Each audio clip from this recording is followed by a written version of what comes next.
Pwede bang mag-rebond at mag-highlights in one session? Kung baguhan ka sa industriya, itong video na to ay para to sa'yo. At para din to sa lahat, to educate yourself kung pwede or hindi ba pwede magpa-rebond at magpa-highlights in one session. Stay with me while I am discussing few hands-on ideas kung pwede ba talaga o hindi. Maniniwala ka ba kung sasabihin ko sa'yo na ni-rebond ko ito at hina-highlight in just one session? Stay with me as I am going to share with you kung paano ko na-achieve ang ganun na buhok. At ito pala ang buhok ng ating client. Ito ang kaniyang previous na hair. Ito naman ang nagiging resulta ng ating rebond bago ko siya hina-highlight. So to make this video short, hindi ko na pinapakita ang proseso ng hair rebond. Ito ng resulta ng ating rebond at sigurado tayo na 100% bagsak na yung buhok ng ating client at magha-highlights na tayo. So ang ginagawa ko, naglagay ako ng hair balancer sa buhok ng client natin. Nilalagyan ko muna ng hair balancer directly doon sa buhok ng ating client bago na lalagyan ng bleaching mixture.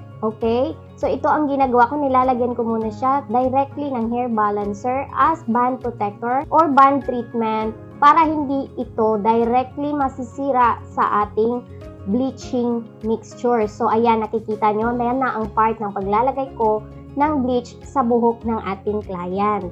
Ang tips ko naman sa paglalagay ng bleaching mixture sa buhok ng client, yung brush ko ay pinapatayo ko yan para fully saturated at even yung pagkalagay ng ating bleaching mixture. Some hairdressers may disagree with my technique but akin to, wala akong pakialam kung anong technique nyo. So akin to at sinishare ko lang sa gustong matuto. Ito na yung buhok ng ating client pagkatapos nating ma-applyan ng highlights at we are going to check it after 45 minutes and this is it. Ito na yung buhok ng client natin.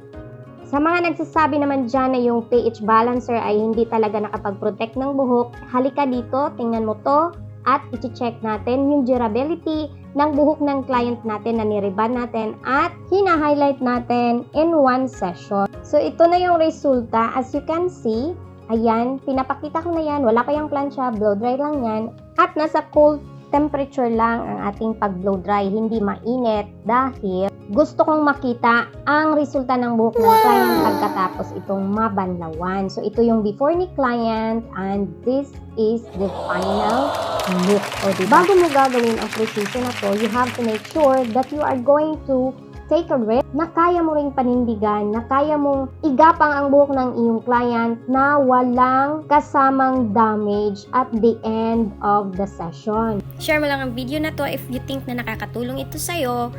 And for more tutorials and hair care tips, just follow me on all my social media accounts. This is Miss Yori, your hair care specialist. Thank you for watching and I'll see you again on my next video.